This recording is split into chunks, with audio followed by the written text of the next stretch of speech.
आप देख रहे हैं अथर्व कार्टून टीवी और आज की कहानी है चालाक गधा। एक बार की बात है, बजरीपुर गांव में मल्लू नाम का धोबी रहता था। वह अपने गधे को पूरे दिन काम करवाने के बाद वह उसे भरपेट खाना देने के बजाय एक पास के खाली मैदान में चरने के लिए छोड़ देता था, जहां घास उगे हुए थे। एक दिन गधा सोचता है, अरे, जब पूरा दिन काम करके खाली मैदान में ही चरने जाना है, तो मल्लू के यहाँ काम करके क्या फायदा? क्योंकि वहाँ भी खाना मिले ना मिले ठिकाना नहीं। गांव के बाकी गाय भैंस बकरियां भी तो वही चरने आती हैं। ये सेठ खुद भरपेट खाता है और मुझे आधा पेट खाकर सोना पड़ता है। एक दिन गधा अपने मल्लू सेठ का घर छोड़कर वहां से भाग जाता है और भागते हुए वह जंगल की ओर चला जाता है। उसे बीच रास्ते में एक खरगोश मिलता है। वह उससे कहता है, अरे, तुम यहाँ कैसे? यह जंगल तो बहुत खतरनाक है। यहाँ खतरनाक जानवर रहते हैं। वह तुम्हें मार कर खा जाएंगे। खरगोश की यह बात सुन गधा परेशान हो गया और सोचने लगा। इतने में वह खरगोश बोला, अरे अरे अरे, मैं तो मजाक कर रहा था। अब तो इस जंगल में कोई चिंता नहीं, क्योंकि कुछ 2 दिन पहले ही आपस में इस जंगल के 2 शेर लड़ पड़े थे। वह इस जंगल में सारे छोटे प्राणी को मारकर खा जाते थे और फिर एक दिन उन दोनों शेरों के बीच एक ही शिकार था और जो उन दोनों को बिना एक दूसरे से बांटे खाना था। ऐसे में एक शेर ने दूसरे शेर को मार गिराया और फिर बड़ा पछताया, क्योंकि वह अब अकेला हो गया था और पछतावे में उसने यह जंगल छोड़ दिया और दूसरे जंगल चला गया।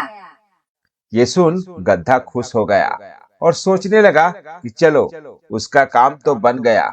यहाँ वह ताजे पत्ते, घास और फल फूल भी खाएगा। लेकिन उतने में वह खरगोश फिर बोला, इतना खुश होने की जरूरत नहीं है। शेर तो मर गया, लेकिन इस जंगल में तुम्हारे मुकाबले में भालू, लोमड़ी, सियार और लकड़बग्घा जैसे खतरनाक जानवर भी रहते हैं, जिनके मुकाबले में तुम नहीं आते। बच के रहना। और फिर गधा खरगोश की बात सुन थोड़ा घबराता है, लेकिन वह आगे की ओर बढ़ निकलता है और आगे बढ़ते हुए उसे शेर की खाल मिलती है, जो उसे 2 दिन पहले मारा गया था। और बाकी सब हिस्से तो जानवर खा चुके थे, बस खाल ही बचा था। ऐसे में गधे ने अपना दिमाग लगाया और शेर की खाल को पहन आगे बढ़ गया। और बहुत भूख लगने के कारण वह यहाँ वहां घास खोजने लगा और वह आगे हरी घास देखकर चरने लगा। इतने में वहां नीलगाय, हिरन, हाथी और बंदर खड़े उसे देख रहे थे। और एक शेर को ऐसे घास चरते देख इनके मन में काफी सवाल उठे, लेकिन सब उससे सवाल करने से डर रहे थे, क्योंकि क्या पता पूछने पर वह पलटकर नहीं मार कर खा जाए। इतने में बंदर पेड़ के ऊपर से बोला, अरे शेर भाई, आप वापिस आ गए। हमें तो लगा था आप ये जंगल छोड़कर चले गए हैं। और ये क्या, आप तो घास और हरी पत्तियां खा रहे हैं। हाँ भाई, वो क्या है ना कि मेरे मित्र को मारकर मैंने बड़ा बुरा काम कर दिया है, और जिसलिए मुझे अब बहुत पछतावा हो रहा है। तो मैंने सोचा कि इस जंगल को छोड़ने से अच्छा है कि मैं इस जंगल में रहकर शाकाहारी भोजन ग्रहण कर तुम लोगों की मदद करूंगा और मित्र बनकर रहूंगा, तो मेरा पाप कम होगा। बनावटी गधे की यह बात सुन हाथी बोला, अच्छा, ये सब तो ठीक है, पर आपकी आवाज को क्या हो गया है शेर भाई? बस वो दूर जंगल में गंदा पानी पीने से गला खराब हो गया है। अगर ये बात है तो आप चिंता न करें शेर भाई, अब से हम ही आपको हरी पत्तियां और फल लाकर देंगे। आपने हमारे लिए अगर मांस खाना छोड़ दिया है तो क्या हम आपके लिए इतना नहीं कर सकते?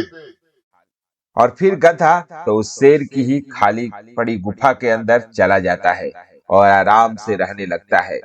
और क्या मजे थे उसके, हर दिन उसके सामने खाना भी रख के जाते थे। वह बस मजे से खाता है और वही सो जाता और मन में सोचता कि आखिर उसका मल्लू को छोड़कर आने का फैसला बिल्कुल ठीक था।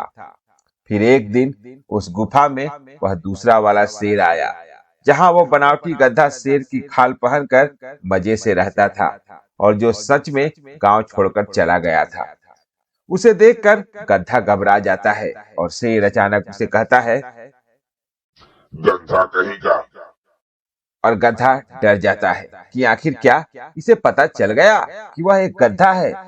और फिर वह शेर बोला, गधा ही है तू। मैं तो तेरे जाने के बाद चला गया था, पर फिर इस जंगल की चर्चा सुनकर आया था कि इस जंगल का शेर अब मांस खाना छोड़कर हरी पत्तियां और घास खाता है। और लगता है तूने तो नहाना भी छोड़ दिया है। ये कैसी बात आ रही है? पर तुझे तो मैंने मार गिराया था, तू जिंदा कैसे बचा? और गधा समझ गया कि वह उसे पहचान नहीं पाया और धीरे से बोला, नहीं, वो तो मैं नहाने ही जा रहा था और तुम आ गए। वैसे खुशी हुई कि तुम वापिस आ गए। और उस दिन की बात है तो मैं मरने का नाटक ही कर रहा था ताकि तुम मुझे ऐसे ही छोड़कर चले जाओ। गधे की बात सुन जब वह शेर थक कर उसी गुफा के एक कोने में सो जाता है तो गधा मौका देखकर वहां से डर के मारे चलते बनता है, क्योंकि कभी न कभी तो उसका झूठ वह शेर पकड़ ही लेता और शेर की खाल उतार देता है और गांव की ओर उसके सेठ मल्लू के पास वापिस लौट जाता है। और मल्लू गधे को देखकर खुश हो जाता है और कहता है, अरे मेरे गधे, तू कहाँ चला गया था? तेरे बिना काम करना कितना मुश्किल था। तूने दूर जाकर मुझे एहसास करवा दिया कि तुम्हारी क्या अहमियत थी। मैं अब से तुझे भर पेट खाना दूंगा। पहले तुझे भर पेट खाना खिलाऊंगा और फिर मैं खाऊंगा। और फिर गधा मन ही मन सोचता है कि आखिर उसका इस सेठ को छोड़कर जाना और फिर कुछ दिन बाद फिर वापस आने का फैसला सही साबित हुआ। और उस दिन से होशियार गधा मजे से भर पेट खाना खाता है और काम करता है। तो बच्चों, कैसी लगी आपको ये कहानी? हमें जरूर बताइएगा।